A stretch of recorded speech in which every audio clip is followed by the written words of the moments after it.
arch throughout a campaign with the confidence rising. I told WDF don't switch, good times are coming on infinity diving. Fan cams, reactions, watch along, still the pride of London thriving. The Eagles of South, they flying. Keep your eyes on us, we ain't hiding.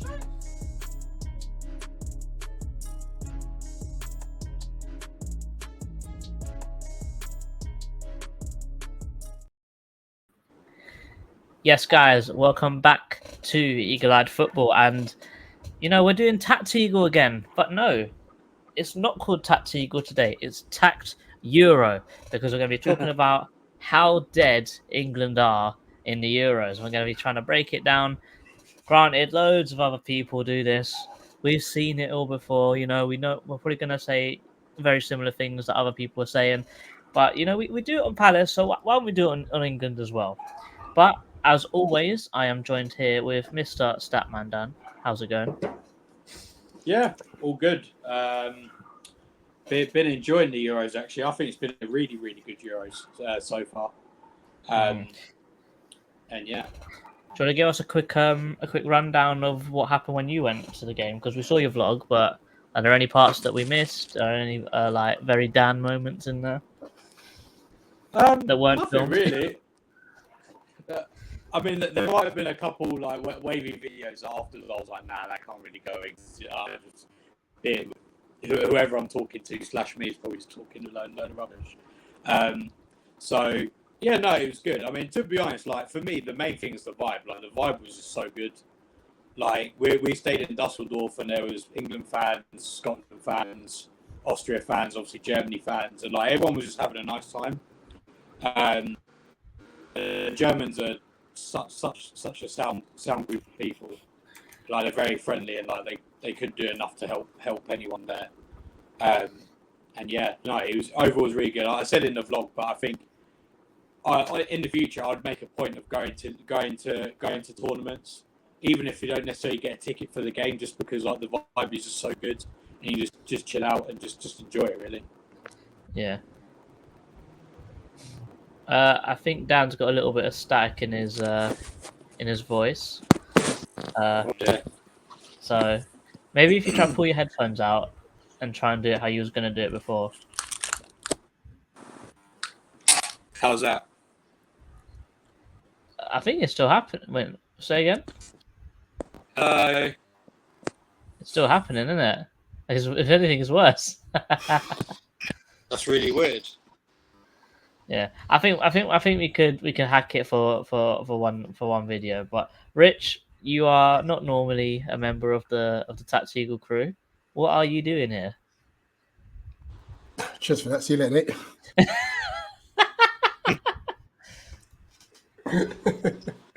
No, obviously, thanks for allowing me to join you this evening.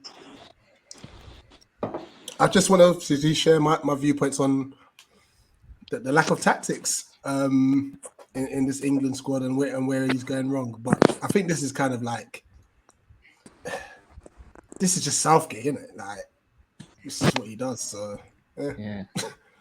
We if you're an England fan, I think the thing I'd like to say before we even get this started is this is what it feels like to have Roy Hodgson as your manager. That's all I'm saying. Facts. That's all I'm saying. That's the first thing you're saying, but that's all I'm saying. Now, on that. So then, feel for us Crystal Palace fans, because we only had Roy as a national manager, did him as the actual manager for too long. Yeah, damn, you sound peak, fam. Oh, no. But you know when everyone that comes out and says, Crystal Palace have no ambition, they don't try to progress, this and that, blah blah blah blah blah. We've had Roy Hodgson for 7 of those years. Oh yeah. Do you understand now what we've had to go through? So now that we're a bit giddy because we've got a decent gaffer in, can you allow us to enjoy ourselves? Because Roy Hodgson what I will and Southgate say, comparison is spot on. I mean, what I will say about that one video that you're referencing. To be fair, I did watch it. He was fair. I think that the title was purely for clickbait because the actual video, he was very complimentary of us, and I think that some people just saw the title and ran with it. But I'll tell you this: he made that title purely to get clicks. Because even the last sentence of the whole thing was, "I hope Palace get Europe next year."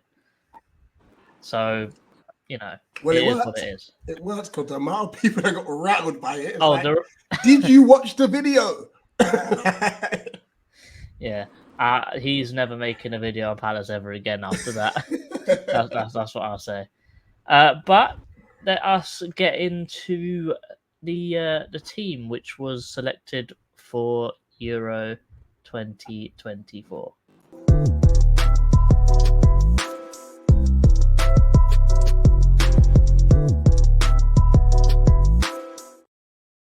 It does say predicted 11. I just wanted to hear the music again. I'm not going to lie to you because it's tough. It also said Crystal Palace. Yeah, don't care. The music's tough, but it's still a squad selection of some sort. Anyway, on the screen here, perfectly cutting out, Rich, we have the England squad. So we have got Dean Henderson, Jordan Pickford, and Ramsdale as the goalkeepers.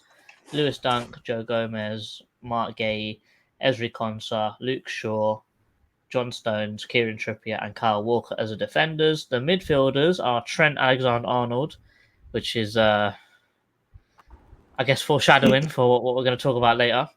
Conor Gallagher, Kobe Mainoo, Declan Rice, and Adam Wharton as the midfielders. And finally, to round out the forwards, we've got Jude Bellingham, Jared Bowen, Eberechi Eze, Phil Foden, Anthony Gordon, Harry Kane, Cole Palmer, Bukayo Saka, Ivan Toney, and Ollie Watkins. What are we saying on the actual squad itself?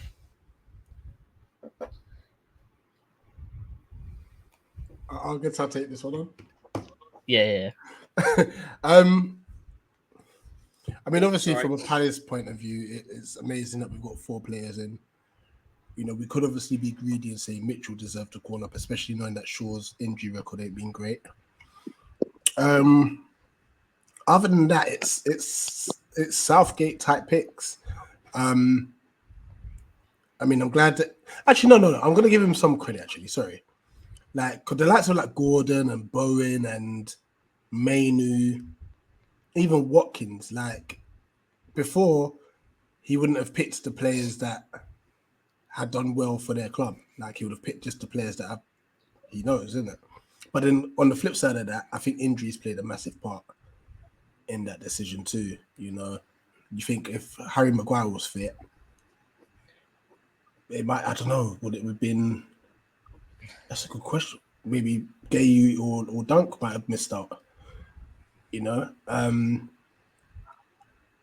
So, I mean, I think everyone's been quite happy with the squad selection, minus the left back situation. I think the issue is not even so much the squad selection. I think is obviously the setup.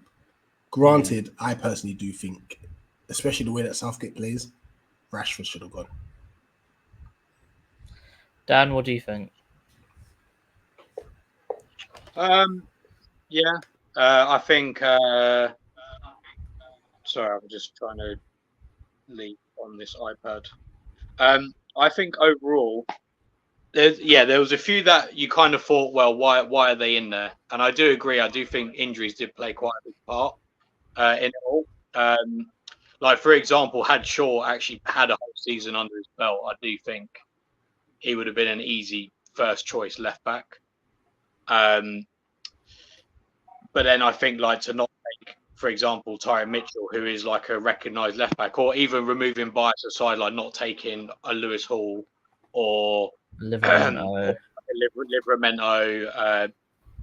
or even someone like Doughty, or someone like that, just a recognised actual left-footed left back, is a bit baffling. Personally, as well, I would have taken Jack Grealish just because I think on the left-hand side he offers something a little bit different to what Foden and Gordon will offer. Like, I think he will hug the touchline a little bit. And to be honest, would I have taken Toney? I mean, I don't know whether I would have. I think I would have maybe just gone another forward or another midfielder. Yeah. I don't think he needed strikers. No, exactly. And I think when Tony doesn't really offer much different from Kane either, I don't really see kind of the point in him being there. But yeah, but I mean, to be fair, I do agree with the vast majority of the squad, and I do agree with him obviously taking Mainu, him taking Wharton. I think fair play was a good shout from him. Yeah, I agree. I do think that Rashford should have been there because in an England shirt, he just seems to pull off a bit of magic every so often. Even though he's been rubbish during the season, he normally does really well in an England shirt. I agree with your Grealish shout. I do think that there should have been at least one left back going, as you said. So Mitchell, Livramento, Hall, anyone really. And then obviously Trippier can fill in as a backup left back. That's fine because it'll be once or maybe if he gets injured after the group stage or something. But that's an injury. Like you can't plan for an injury. But I still can't get over the fact that someone like Lewis Dunk is in there when there's someone like Fikayo Tomori who's absolutely battered it up at AC Milan for the last 3 years, and he's not even getting a look in just because Southgate doesn't know anything other than the Premier League. Yeah, well, I mean, there's also arguments for Ruben Loftus-Cheek as well. Yeah, and granted, me saying that probably means that if Tomori went, Mark Gay wouldn't have got his chance. So selfishly, I'm happy that he didn't go. But Tomori is a class centre-back and he should have at least been in the squad. He just needs to change his allegiance to Canada now, man, because it's getting out of hand. Canada has a good team, you know. If he goes there as well. But I think that's enough about the starting 11. I think we need to delve into what actually causes problems in this England team. And Dan has mentioned his name before we went live about 3 or 4 times. So, Dan, what's up with Kieran Trippier? Well, see, this is a thing. Like, he's not. Look, I know there's going to be angry Newcastle fans, but he, I'm not going to lie, he is a great player. But when you have a right-footed left back, they want to naturally move inside. I avoided using certain words because I know I'll get paused, but he wants to move inside, which will then allow, say, someone like a Grealish to overlap or to hug that touchline, provide width. So in that sense, that would be fine. But instead, what we have is, and this will feed into a bit more of what we'll talk about later, Kieran Trippier likes to,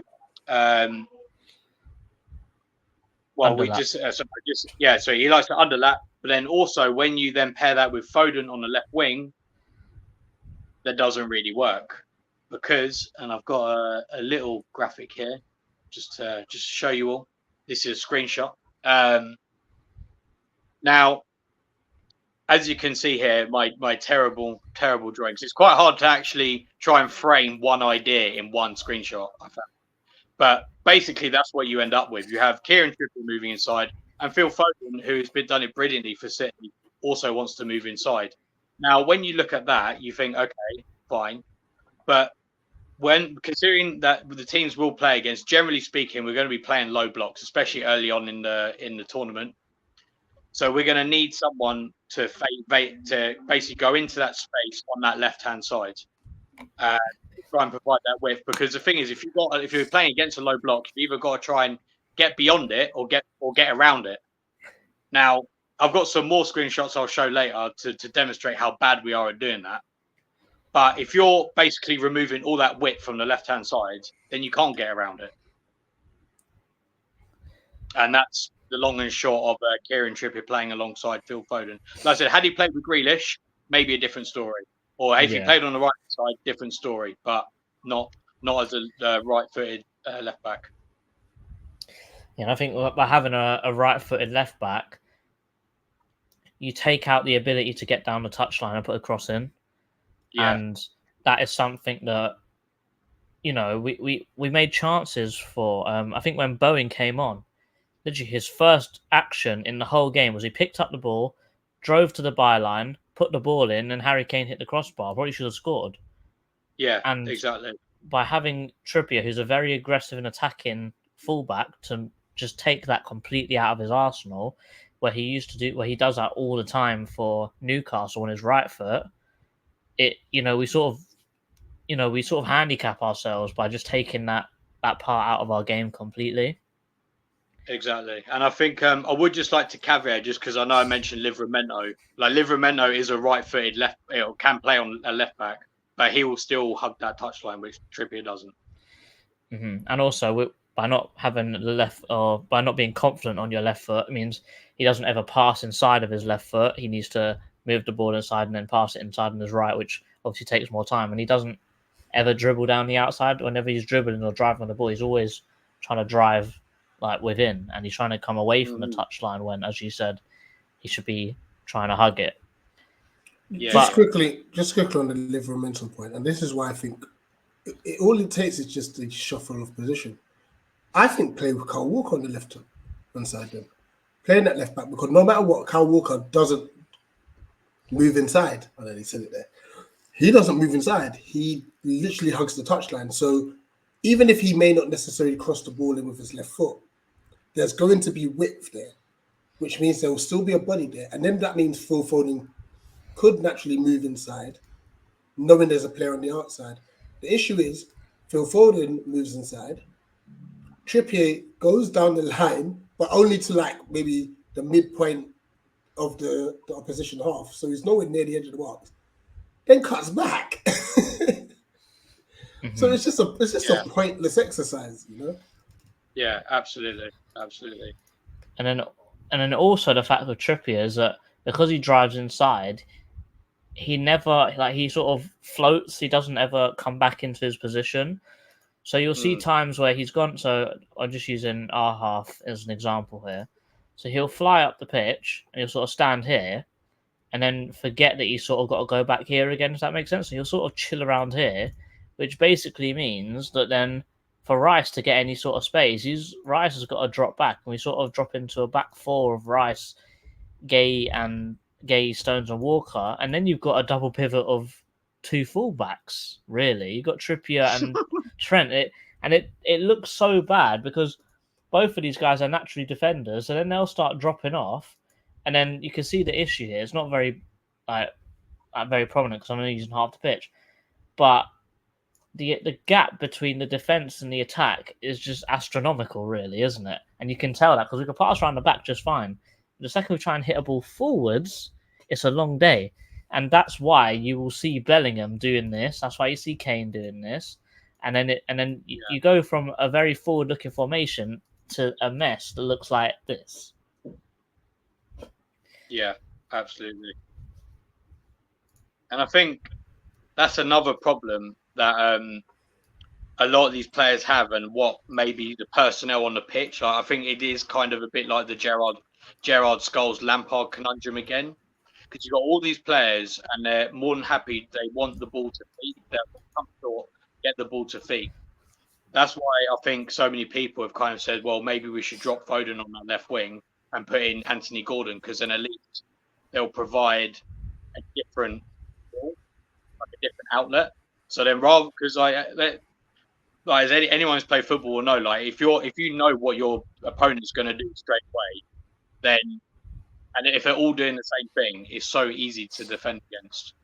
But if you've got different runners doing different things, that means you got to think about more things at once. Like if you're defending, if you got to think about more things, you're going to maybe be a little bit slower in doing it. And you know, at that level, split seconds really is what makes a difference. Mm-hmm. And then I think that leads into the Phil Foden situation as well, because I think that every player in the world is a system player, but I think that Phil Foden is, I would say, a little bit more deep into that, because I don't know about you guys, but I can't remember more than one game that he's had that he played well in a system that isn't Pep Guardiola's. That's a fact. Because I know he played well in the World Cup against Senegal, but other than that game, I can't think of one. I don't necessarily blame him wholly. Like, obviously, the biggest issue is the gaffer. you know, because I've rewatched some of the footage. He's actually calling for the ball. Yeah, he makes he's making good runs and he's getting Yeah. into a lot of space. But he's not getting the passes. The issue, I think, with him is that he's been asked to play in a position which is not his strongest. And he's literally vacating that space because he wants to get himself involved in the action. You know? So literally, you've got two players down the left-hand side who don't want to be there, effectively. You know? Yeah. I mean, it got so bad against Denmark. No one will lie. I'm sure he decided to run in between Stones and Gay to try and be the one to pick up the ball from Pickford, which says it all. Yeah. Well, I think because I've got. Wait, let me just show you. Let me see if these are the right ones. One sec. No, that's Trent. That's Trippier. Rice. Foden. So this is Foden against all of his touches against Denmark. Now, if you compare that to, do I have it? Sorry, Dan. Just before you continue, if you go back to whose is that? They're all over the gaff. No, that's all. No, that's everyone. But that's. Oh, okay. I was thinking. I'm going to talk about that in a bit. But that's passes. That's forward passes. Okay. That's forward passes by the whole England team against Denmark. Oh gosh. Into the fight. You see how the defenders don't pass forwards. Oh no, sorry. It's only for passes that end up in the final third. Aha. But I mean that dirge right in the mid. Well, I've got some more stats later for you, but just trying to find. Right, I had a comparison. It's not there. I did have a comparison of when Foden played against Wolves when City beat him 5-1, and whilst he does have a lot of touches on the left-hand side, he also has a lot of touches in the middle. And I think, like you're saying, he does call for the ball, but he just doesn't receive it. So obviously, if he doesn't receive it, he's not going to get a touch. I mean, look at his touches there. I mean, apart from what's that? He gets two in the box, and like a few just outside the box, and that's it. Like, yeah. Mm-hmm. But the way how Foden plays is he is a natural 10. So him playing on the left wing is already out of position. So naturally, he's going to drift inside to, I guess, get closer to his natural position. And he's one of them players that likes to pick up spaces in between the lines. So he likes to pick up a pocket of space, pick up the ball, turn and pass, turn and dribble, turn and shoot, whatever the situation calls for. And like he is a system player, but as you said, the system's not working for him. But for someone who's player of the year and probably young player of the year for a good few more years to come, he's so much better than what he is in this England team. So much better. And, you know, like I thought his best passage of play in the whole Denmark game was when Jude vacated the 10 position, he slotted in there, and that's how he got all three of his shots. Because Bellingham dropped deep to get the ball and pass, but Foden took up the 10 position, linked up some play and got some shots off. So you could tell that the second he gets back into his preferred position, he starts playing better. But then when he has to vacate out wide again, it all goes to pot again. And that actually makes you wonder why they've not just gone for a midfield three of Rice in the 6, Bellingham in the 8, and Foden in the 10. And then just stick like an Anthony Gordon on the left-hand side or Ebbs. I think Anthony Gordon will work better in the sense of it's just something different because Ebbs likes to come to feet as well. So he's going to be looking to pick up those spaces, dropping deep as well. You know, Harry Kane drops deep. Saka, in a sense, sometimes drop deep, but he can also do the running behind. The only one that actually naturally goes in behind is Gordon and Watkins. You know, so it's easy to defend against all the players who want the ball to feet, you know. And Southgate's got to realise that.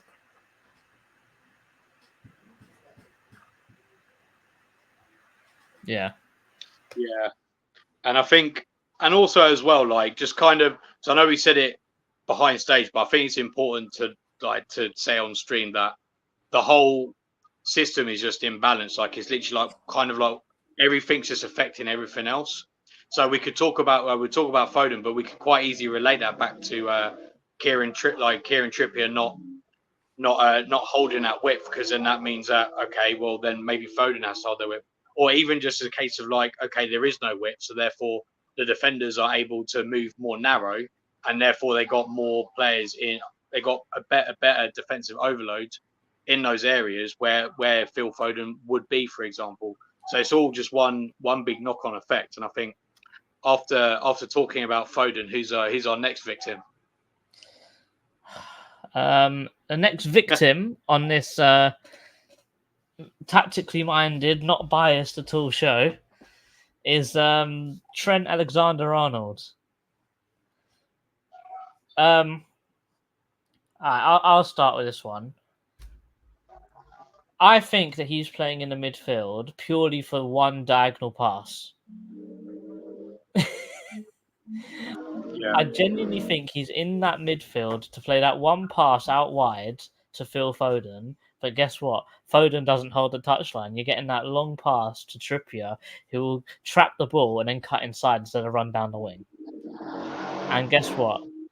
You just annihilate Trent's whole game plan because of that fullback. If you have Luke Shaw, he can pick up the ball and drive down the wing. But with Trippier, that just won't happen. What else do you say about Trent? He's not composed enough on the ball. He's not good enough with both feet. His awareness of his surroundings is just awful. Like, he doesn't scan for the ball at all. Like if you watch any midfielder, like watch Adam Wharton, for example, for Palace. If the ball's on its way to him, he'll go left, right, behind him, and then he'll get the ball. Trent is watching the ball all the way onto his feet, and then he looks. That's not. You could do that at fullback because you only have a winger to look at. Can't do it in midfield, and it shows. Everyone remembers what happened here against Serbia, don't they? Let me just show it on my screen real quick. Everyone remembers what happened here. I'll just show us very quickly. Trent gets the ball here from Rice. It's a very nice, very easy pass. He's not looking. He traps the ball when it bounces up. As you can see, the ball bounced up a little bit here. And then he knees it away from himself. And then this player just comes in, passes it, and Mitrovic shoots just wide of the bar here. Purely because he didn't scan. He got a little bit shook when he looked up, and he didn't trap the ball properly. He's out of position all the time. He runs forwards when he shouldn't. He follows Rice around for most of every single game. Doesn't seem to know where he should be. And as someone who's playing in a 6 role, who's meant to be good at tackling, he's so bad at tackling at fullback. Then why would he be good at tackling in the midfield? He's got more to worry about there. Obviously, that diagonal pass, I think it's, as Dan said, if you know what's going to happen, it's obvious to cut it out. And really, it's obvious that he's going to pick up the ball, he's going to nudge it in front of him and go for that diagonal. But the thing is other teams know that Trippier's just going to cut inside. So all they have to do is either intercept the header or just stand on Trippier's inside, because he's not going to run down the outside. I think Trent's just not a midfielder. I would so much rather play him at right back. Like, granted, he's not the best defender in the world, but as Dan said, we're going to be playing up against a lot of low blocks. And you have to admit, as a right back, he's very creative for a right back. Just let him play his natural position. If that does mean dropping Kyle Walker, then drop Kyle Walker, because you get more offensively out of Trent than you will out of Walker. And I mean, I'm not trying to sound like England are the best team in the world, but for teams like Slovenia and Serbia, we should be trying to go out there, game done by halftime, like 3-0 or something like that, so then we can just chill out and prepare for the knockouts.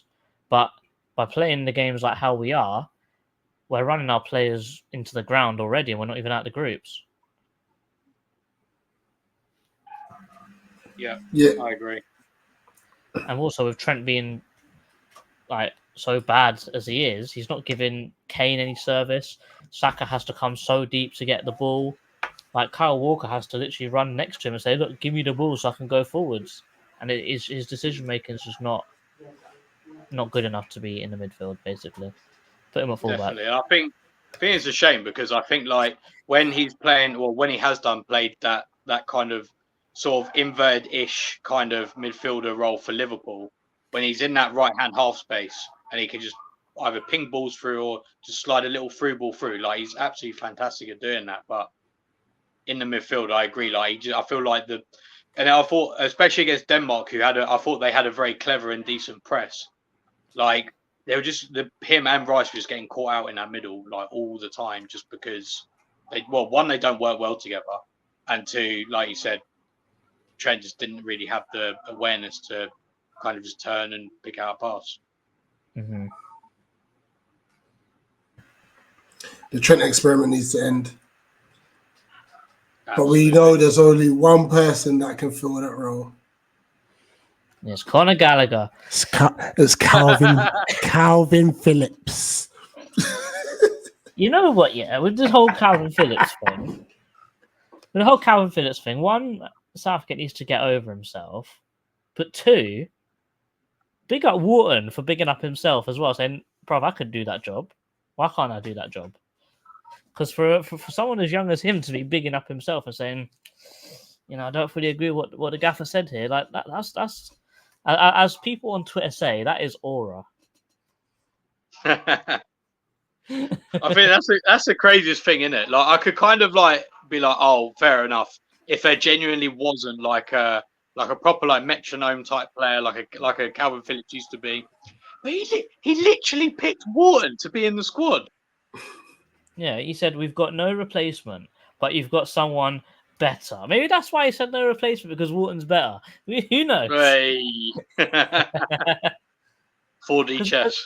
Because the thing is, even if it's not Wharton, Kobe Mainoo would do a job.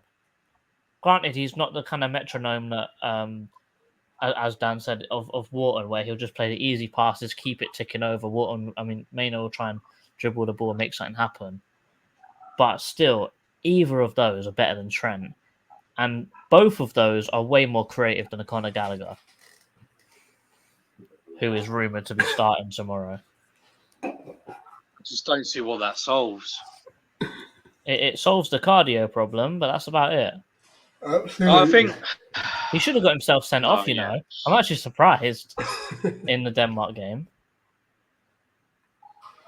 Like we Palace fans know, like I mean, I don't know if you guys agree with me, but I think Conor Gallagher, I think he's a good player, but technically, if you need someone to break down like a low block, try and play like a progressive pass through, like Adam Wharton, he's not doing that. He's never doing that in a million years.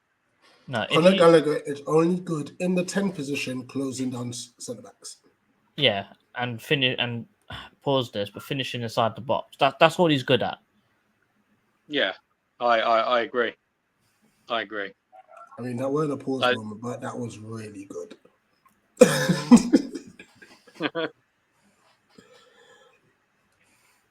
Finishing inside the box. I like that.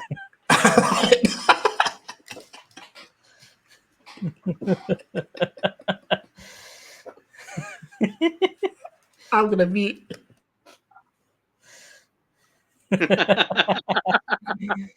But, yeah. I think if we're talking about Trent like that, we have to also talk about Harry Kane. Oh yes, in fact, I've actually got a graphic for Mr. Harry.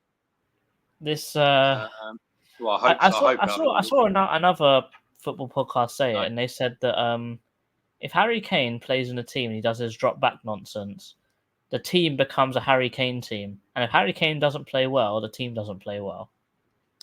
And I agree. There you go. There were all of Harry Kane's touches against Denmark. He's got more touches.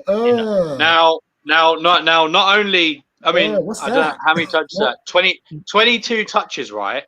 And in the final third, there's, if we're being generous, let's say 1, 2, 3, 4, 5, 6, 7, 8, if we're being generous, which is not, it's probably about 6. And 4 of those by the touchline. Now, don't get me wrong. I think Harry Kane is brilliant at dropping back, but you need someone to vacate that space. And who do we not? And who do we not have doing it on the left-hand side?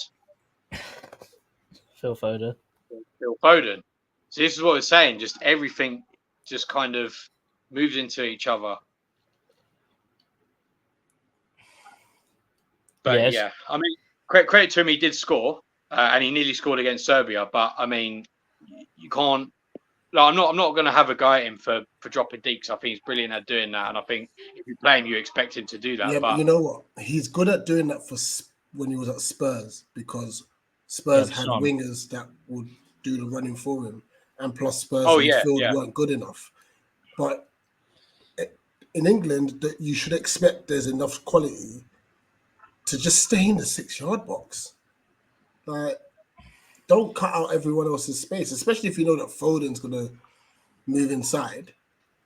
You know, just stay up top. There's no outlet. Mm-hmm. You know, and this is why I'm not saying Watkins will be a better option, because Harry Kane clear. But at least you saw when Watkins came on, granted, I think he could have dinked the keeper instead of trying to slot it. But all of a sudden, Denmark had a big problem. They didn't know what to do with him. The thing is, I think that Harry Kane doing what he's doing would be really good if we played Kane and Watkins up front together. Yeah, actually, yeah, that is true. But by doing that, you get rid of Foden and Saka, and I don't think that it's worth it to lose out those two players just to bring Harry Kane into the game. And like Dan said, I do feel like this team has got so many talented players that they can't all start. Yeah, I do feel like it is a little bit Scholes, Gerrard, Lampard, especially without the supporting players. I think that's the key thing. I think there's no real support, and I'll talk about this a bit later, but I think there's no supporting players to kind of allow it, if that makes sense. No, here's where I slightly disagree with that. It's literally, if the right selection is made in the right areas, Harry Kane wouldn't need to drop back. So, for example, if a more he still does it for Bayern, though. That's the thing, and Bayern make loads of chances. Right, but as I said, remember Bayern. If you think about Bayern's wingers compared to England's wingers, you know, like, and plus they got Alphonso Davies as well, or had, because he's obviously making a move. But what I mean by that is that, let's just say Rice was playing next to a Manuel or a Wharton, you're gonna have the base secured. Now, even if let's not even say that. Let's say Bellingham, right? Then Foden would actually play in the 10, which means that space is already vacated by a player who can do that job really well. Which means Harry Kane wouldn't need to drop deep anyway, unless he wants to drop deep so Foden can go and sway his position like with a late run. Because obviously, like I said, Foden moves inside, Bellingham drops deep because Trent's not competent enough to pick up the ball and make any progressive passes. That's the reason why Kane's having to drop deep. The problem then is the only actual outlet out wide now becomes Saka. You know, or Walker if he bombs forward. And it's not balanced, like you said. So I think just a personnel change will mean that Harry Kane can stay up top, and I think he'll get more chances. But hey, I'm not England manager. Because the thing is with Harry Kane's drop deep thing is it made it even worse because Denmark had a back three. And if he does his drop back thing, then it means he's in Bellingham's space, and Bellingham will find space by dropping back, and then he'll be in Rice and Trent's space, and Trent will stay where he is, but Rice will drop back, and then the centre backs, they're in our space, let's drop back, and then I think after we scored against Denmark, I think our team's average position was a back 10, and Kane was at left back. I don't know if you have that image, Dan, but I think our average positions were awful. I vaguely remember seeing it on Twitter. But by Kane dropping back, it just is a start of a domino effect of errors, man. And it's just not good on the team. He just needs to stay up high, really, because the back three, I don't actually think Anderson or any of the Denmark centre backs actually did anything until Watkins came on. Mm. No, that's true. And even the goal that England scored was fortuitous. Oh, it Yeah. was lucky that their Oh, yeah, fullback yeah, it turned was, off. yeah. Fullback Wasn't turned it? off, Oh, and then yeah. there was a few like ricochets in the box, and it's just like, oh, here's the ball. Harry Kane scores. Yeah. You know, it wasn't through like any brilliance or anything. No, Yeah, without a doubt. no. Well, I do have some stats for you. Go on, Dan. This is the stats time. Let's sorry, it's on my notepad. Can you still hear me? Yeah. So while Dan picks up his notepad, I've got it. Dan will go through all his stats and stuff, and then we're going to go through what we would do if we were the England managers. So just to set the scene, I've only got ones that are to do with the attack because I do think defensively, I think we're all right. Actually, in fact, statistically, we've got the best defense so far in the competition entirely. We concede 0.5 xG per game, which is the best in the thing. But we were talking about the main topic is the attack. We actually have the third lowest non-penalty expected goals per 90. In fact, only Slovakia and Scotland have produced less. So we have the second. We take the second fewest number of shots per game, 8.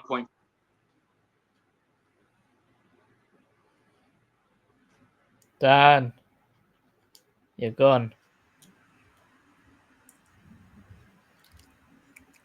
No, I'm here. Oh no, you gone with expected shots. I think it was 8 point, and then you gone. Okay, yeah. So just So not only are we take very few shots, but also we just don't. They're not of high quality either. And then the final ones were we actually rank ninth for. We rank ninth for passes into the final third, but with a joint fifth worst for passes into the box. So again, I think that's indicative of when we come up against a low block, not good. And then finally, we have the sixth most touches overall per game, so anywhere on the pitch, but we have the fewest touches in the opposition box, and the second, and we have the second most touches of any team in our own defensive third. So we have the ball, so we have a lot of touches, but just none of them are in the box. We have the fewest touches per 90 of any team in the whole thing in the box. Yeah, not good. Yeah. It just shows us just a lack of progression and a lack of what would you say, like a lack of commitment, because there's no like energy behind any of the passes forwards, really, are there?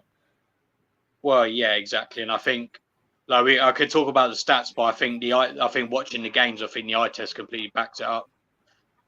Like I think every time we had the midfield, like they didn't look to pass forwards at all, or they were just either bullied out by a press or whatever, and yeah. Mm-hmm.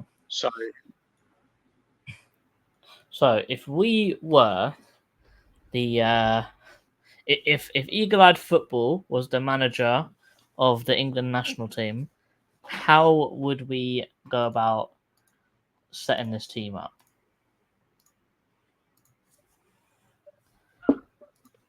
So are we all in agreement that Pickford would still be in goal?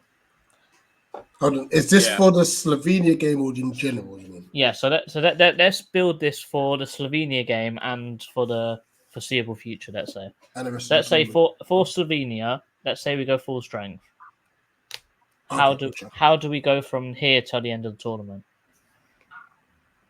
Do we agree that Pickford is our number one goalkeeper? Yeah. Yeah. I mean, to be fair, I do think I would what I have in mind would probably change depending on the teams that we come up against. Like if we were to progress to like later rounds. Yeah. But for Slovenia, yeah, definitely. We're going to go off the assumption that Luke Shaw is not playing because that's just a waste. Even though he's apparently training, I don't think he's going to get on the pitch. So, what do we go with left back? Do we firm it with Trippier? or do we change it for a Konsa or a Gomez, or do we Kyle leave it? Walker. That's just me personally. Dan? I would be happy with either Konza or Gomez, I think. And I'll because in my mind right now, I want a back three sort of rest defense. And I'm going to pick a right back that I think would be good going forwards. Yeah, I would So- agree with you, Dan. So at the moment, a Gomez or a Konsa just to have that kind of back three Yeah. when we're in possession. Are I think we? Konsa's played there before, I'm fairly sure. So Yeah, he has. and Are we Gomez gonna? definitely has. Are we gonna keep Gay and Stones as our centre backs? Yeah. For me personally, I'm keeping them. For me, I would go Trent right back. Yep. Yeah, that's what I would have gone for as well. I think Rice has to play. Yeah. Who do we partner him with, Rich? Or do we change formation? I'll go Bellingham. If we're going like strongest throughout the tournament, I'll go Rice, Bellingham, Foden. For me, anyway. So 6, 8, 10. Okay. I'm keeping Saka out wide right. And I would go Gordon wide left. Dan? I think that's what I think. To be fair, I think there's quite a few methods that could be used, and this would be one of them. Because I can see the logic with having Gordon alongside Kane, because I think they would work well together in terms of their dynamic. My only concern of that team, and I can see like Trent moving into midfield, which allows Bellingham to push up, or even Stones to move into midfield to push Bellingham up a little bit. My only concern would be the left hand side. Yeah. In terms of like holding width, that would be my only real concern there. Yeah, so Rich, if this was your team, would you literally? So if this was only your team, are you putting Walker at left back here, and then that's your team? Yeah. Okay. For me, if it was purely my team, I'll probably go something a little bit like this.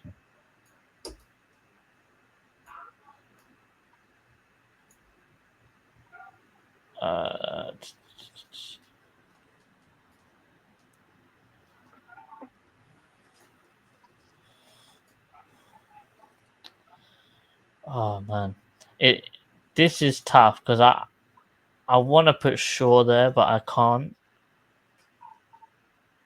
which is very That's what I mean. frustrating. For me, the left back is just the biggest position. I think he completely killed it by not taking an actual left back. Absolutely.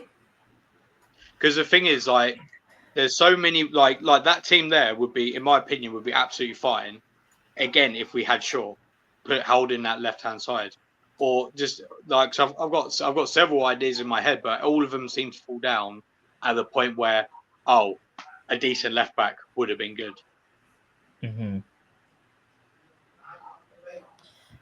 Because there was a crazy thought. So if I was a manager, I'd go with this, or have Trippier there at left wing back. But a certain Bukayo Saka started out as a left wing back at Arsenal, and he has played fullback a few times when he originally started at Arsenal, and he did all right. So I had a crazy thought of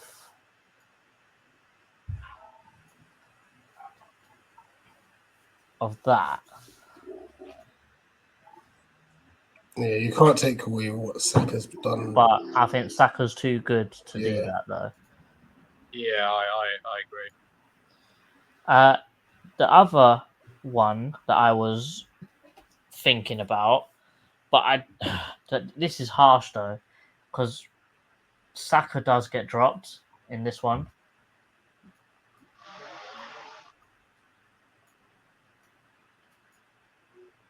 Where is where's Trippier gone? Am I blind? Oh no, I changed Trippier, didn't I?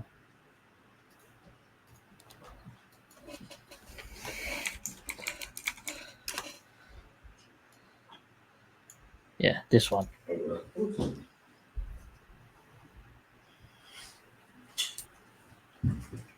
Granted, it's very much down the middle, but I think this would work quite well. And it would also allow Kane to get subbed off or Watkins to get subbed off for Tony, so you would actually use all three strikers here.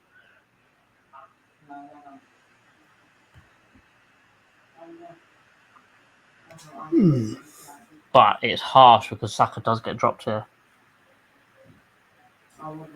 Yeah, you can't just drop Saka right now. Dan, what do you think?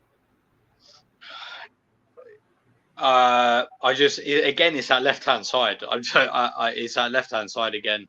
That I don't think the left hand side works. Dan, how would you build your team, mate?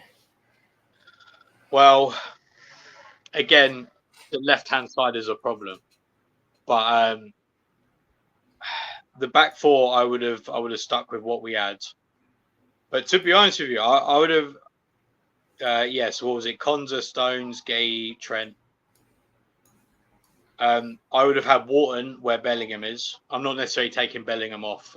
Where Wharton should go there, in my opinion, because I think Rice needs a metronome type plan. I think if you're playing Bellingham that deep, I do think you do miss out a lot of what he's good at. I'd like to see Bellingham in that 10. Right hand side, Saka. Put Saka back on. And this is the thing. This is why I would have liked perhaps a Grealish, because at least Grealish could hold that touchline. Whereas now we're in a position where the best attacking left backs we've got is either Trippier, who we know isn't working there, or Walker, who is a right back. Mm-hmm. I mean, it could be a thing of what the Netherlands are doing when they're playing Frimpong on the right wing instead of right back. What, as in Jeremy Frimpong? Yeah. I mean, to be fair, for Leverkusen, he is basically a right winger. Yeah. Like, he's basically like a Daniel Munoz, to be honest. I mean, and also the problem for me isn't the attacking players that we've got. The problem is the balance and like who would be good facilitating on the left, and that's what I meant earlier by like having players who would all work well in time. Because the thing is, you could chuck, say, Anthony Gordon there, but then if he's trying to hold width, then he's not going to move into the space that Kane's going to vacate. So it's like it's a catch-22 really, and I think the lack of a left back is really the thing that's really messed it all up. Mm-hmm. Do you think that maybe like a Palmer on the other side, or like a Jared Bowen maybe? Because Bowen plays up top, so I'm sure that he could probably play on the left as well. But then again, it's the left back problem again. It's like who do you put left back is going to then provide that width, so then the defenders can't go. You know, they're not too comfortable when they're too narrow. So you know what? Actually, I'm going to agree with Rich in the end of that. Actually, I'm going to just go Walker left back because I don't know. Like Trippier hasn't worked, and also who you need someone to push up, even if it's just for them to stand there, just so the defenders aren't too comfortable coming narrow. Do you know what I mean? Like, and this is a frustrating thing is that if Shaw was fully fit, this problem wouldn't exist. Yeah, and that's what I'm saying. Like Walker may not literally drive down the line with the football, but he will hug the touchline. Yeah, you know, which effectively just makes the pitch wider. You know. Yeah, exactly. And then in that left-hand side, you could play Foden you could play because if Walker's holding that touchline, Foden can move inside, Bowen can move inside, Gordon can move inside. Doesn't matter who, it enables them to move inside. And I think, and also with that formation as well, I'm not too worried about having, say, Walker pushing up because Trent is more than capable of then joining that midfield in possession with Wharton in the middle and then Rice and Trent flanking them. That wouldn't be a problem for me. Or, just to mix it up a little bit, it could be that Stones moves into that midfield because we know he's done that for City. So I think that gives a lot of dynamic. But yeah, I think I'm going to settle with Walker in the end on that left back because I think that is the real problem position for me. And then we're going Gordon, we're going Eze. Who's filling in? I'm going to go with Foden because I think if he's there and is then able to then cut inside, I think he'll be great there. But that is entirely dependent on what that left back does. Yeah, I'm happy with this team. I think my three at the back probably a little bit of a push, but we can't drop Saka. We did go to a three at the back and get to the final of the Euros last time, but we did have Luke Shaw. To be fair as well, like in position, my mind is that is basically a three at the back in possession, or like a 2-3 sort of base for a rest defense. Do you know what I mean? So having a three at the back isn't that far off that, to be honest. Mm-hmm. I mean, I'm happy with this. I'm happy to lock this one in. Yeah.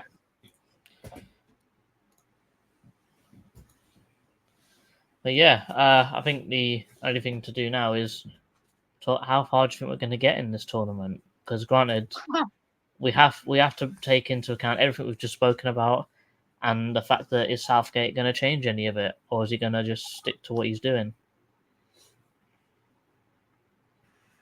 No further than a round of 16 for me. Yeah, you know what? I actually agree because I think if we finish first, we'll be playing. I think there's a good chance we'll play Austria, who have looked very decent. And then if we finish second, I don't know who we'll play, but obviously that's the team who's finished first in the group, so it's going to be long. Yeah, I'd like to think that we get through the round of 16, but I can't see anything further than that. I really can't. The team just plays so badly that you don't really have any confidence in it. Yeah, no, definitely. But before we round out, is there anything else that we should talk about before we close off? That Gareth Southgate struggles without Calvin Phillips.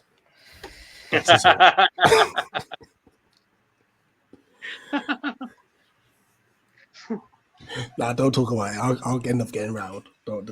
That's just a wild statement. Let's wrap up. Right. Dan, anything else? No, not really. At least Palace are good now. That's all I can say. Yeah. I mean, that's still a touchy subject at the moment now, anyway. So yeah, that's true. Right. It's all right. We still got Ollie G. There you go. That's the perfect sub for England. Southgate for Glasner. I hope no Southgate ain't coming the other way. Hell no. No, it was a joke. I meant like. No, it's in Vin. But guys, on loan. No. Too late now. Thank you very much for watching. Hopefully, you guys are going to be watching the upcoming game, which should be kicking off in about a minute or two, depending on when we release this. But if there's one thing we learned from this stream today, is that Conor Gallagher is good at finishing in the box. Up the Palace. He goes.